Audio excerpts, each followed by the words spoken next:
नमस्ते बच्चों। मैं बीए प्रथम वर्ष की बात कर रही हूँ, जिसको हमने आदिकाल पहले पढ़ा दिया। और आदिकाल की जो प्रवृत्तियाँ थी, विशेषताएं थी, क्या क्या आदिकाल का साहित्य रहा और किस तरह का साहित्य उसमें लिखा गया, ये सब आपने पहले वाले वीडियो में पढ़ा।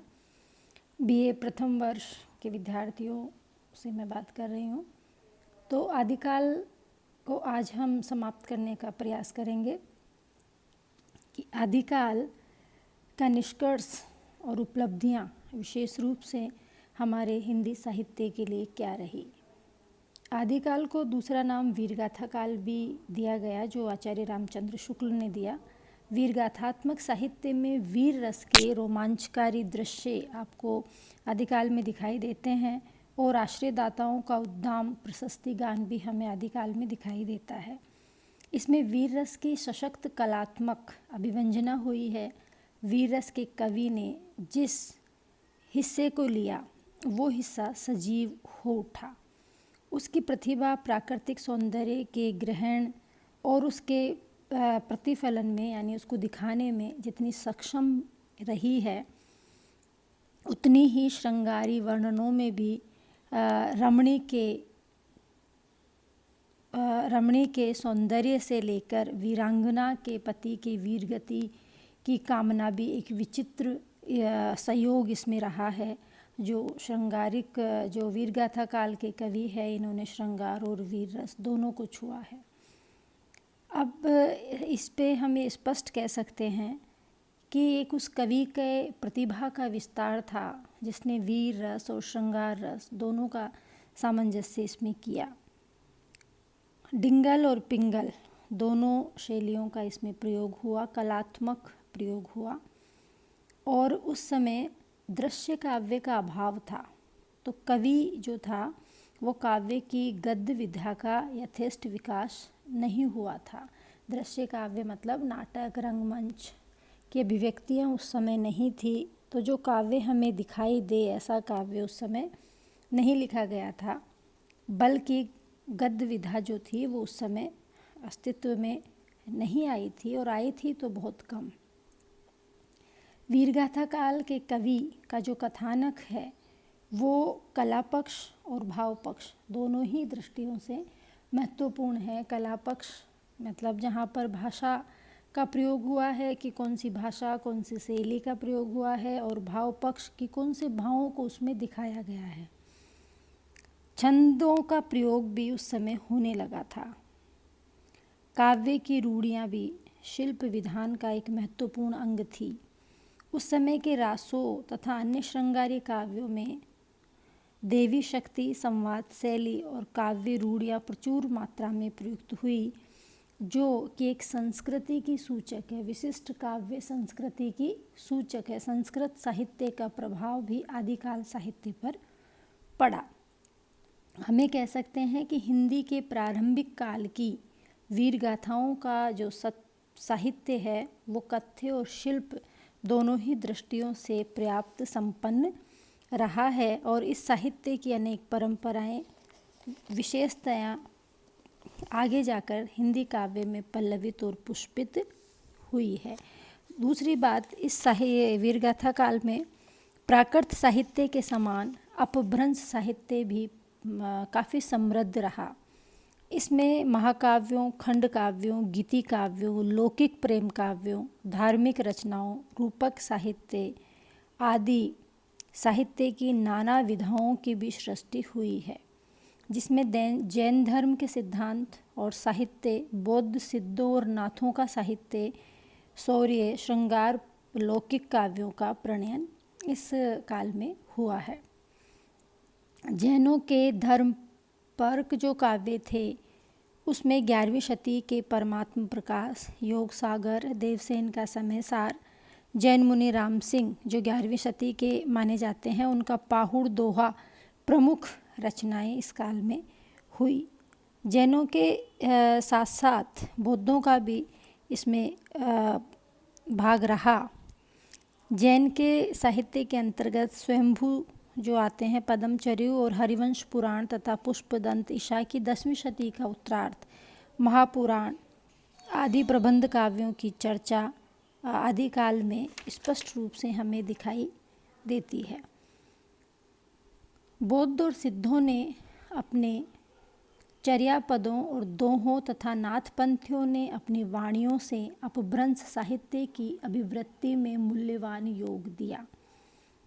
इनकी चर्चा हम आदिकाल के सिद्ध साहित्य और नाथ साहित्य के अंतर्गत कर सकते हैं।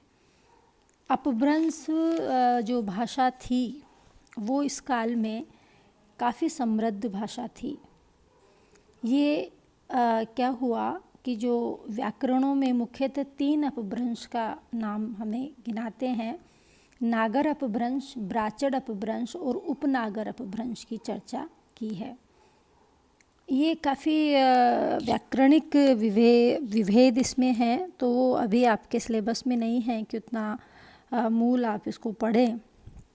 तो आपके लिए इतना ही ठीक है कि 10वीं शती में बंगाल में भी कविता के क्षेत्र में उस अपभ्रंश का प्राधान्य रहा। सारे उत्तर भारत में 12वीं शताब्दी तक, गुजरात से पंजाब तक और महाराष्ट्र तक, नेपाल तक शोरसेनी अपभ्रंश का प्रयोग होता रहा।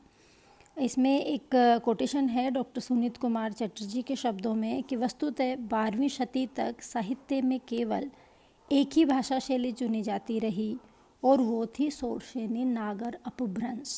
ये बात आपको ध्यान रखनी है कि 12वीं शती तक साहित्य में केवल एक ही भाषा शैली चुनी जाती रही और वो थी शोरसेनी नागर अपभ्रंश, शोरसेनी या नागर अपभ्रंश। गुजरात से लेकर बंगाल तक और शूरसेन प्रदेशों से लेकर बरार तक इसी साहित्य शैली का एक छत्र साम्राज्य था। हम ये कह सकते हैं कि अपभ्रंश उस काल की साहित्यिक भाषा थी। किस काल की? आदिकाल की साहित्यिक भाषा अपभ्रंश भाषा थी। ठीक उसी तरह जैसे उसकी साक्षात पुत्री हिंदी भाषा समस्त भारत की राष्ट्रभाषा तथा भारत के अधिकांश भाग की साहित्यिक भाषा है।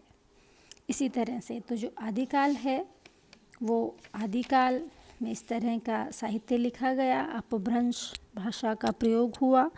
नाथों, सिद्धों और जैन कवियों ने अपना साहित्य लिखा। डिंगल और पिंगल दोनों भाषाओं का इसमें शैली का प्रयोग किया गया और साथ ही साथ इसमें दूसरी जो बात आती है वो प्राकृत साहित्य भी इसमें रहा। और प्राकृत भाषा का साहित्य पाली, प्राकृत और अपभ्रंश ये भाषाएं जो थी मोटे तौर से 600 से 1200 तक इसका हम स्वीकार करते हैं काल। तो ये भाषाएं भी आदिकाल में रही।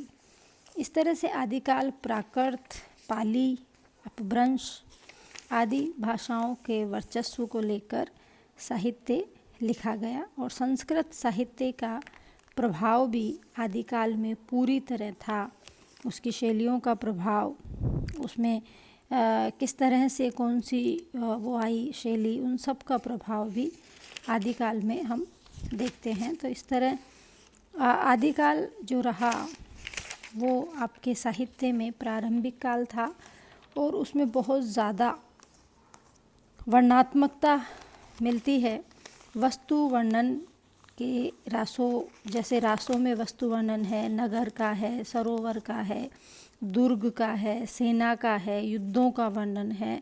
तो काफ़ी सारे वर्णन हमें आदिकाल में रासो ग्रंथ साहित्य में देखने को मिलते हैं। रासों में वीर और श्रृंगार रस की अभिव्यक्ति अत्यंत भव्य रूप से हुई है और वीर रस के इस तरह से ओजपूर्ण भाषा में वो कवि लिखते थे कि जो राजा थे उनके अंदर उसका संचार हो, उत्साह का, ओज का संचार हो और वो युद्ध करने के लिए प्रेरित हो। इस तरह आदिकाल एक ऐसा काल रहा जो वीर रस, श्रृंगार रस और साथ ही साथ जो राजाओं का काल था उसमें जो स्थितियां थी कि युद्ध लड़ने के लिए वीरता का होना आवश्यक है और वीरता के लिए आवश्यक है कि हम ऐसे काव्य रचना करें, ऐसे कविताओं की रचना करें जिससे कि राजाओं में वो उत्साह का संचार हो और वो युद्ध करने के लिए प्रेरित हो। तो आदिकाल का कवि राजाओं का आश्रय जो रहा, आश्रय उनको मिला तो उनका काव्य रचना उनकी रोजी रोटी भी थी और प्रतिभा तो उनमें थी, तभी वो काव्य रचना करते आए। तो इस तरह आदिकाल हमारे हिंदी साहित्य का प्रारंभिक काल कहा जाता है और इसका दूसरा नाम वीरगाथा काल भी है। आपका जो छोटे प्रश्न आते हैं उनमें ये प्रश्न कई बार पूछा जाता है कि आदिकाल का दूसरा नाम क्या है, तो आदिकाल का दूसरा नाम वीरगाथा काल है। धन्यवाद। आगे हम पढ़ेंगे भक्ति काल। अगर आपके पास किताबें हैं तो आप एक बार भक्ति काल को रीडिंग लगा लीजिए, पढ़ लीजिए। बाकी दूसरे वीडियो में मैं आपको पढ़ाऊँगी भक्ति काल, उसकी समय सीमा, उसकी विशेषताएं, वो थोड़ा हम विस्तृत पढ़ेंगे क्योंकि आपके यहाँ भक्ति काल विस्तृत है। मीरा, कबीर, सूर, तुलसी ये सब आपके सिलेबस में है, इसलिए भक्ति काल को हमें थोड़ा डेप्थ में जाकर पढ़ना पड़ेगा। इसलिए अगले वीडियो में हम पढ़ेंगे भक्ति काल। धन्यवाद।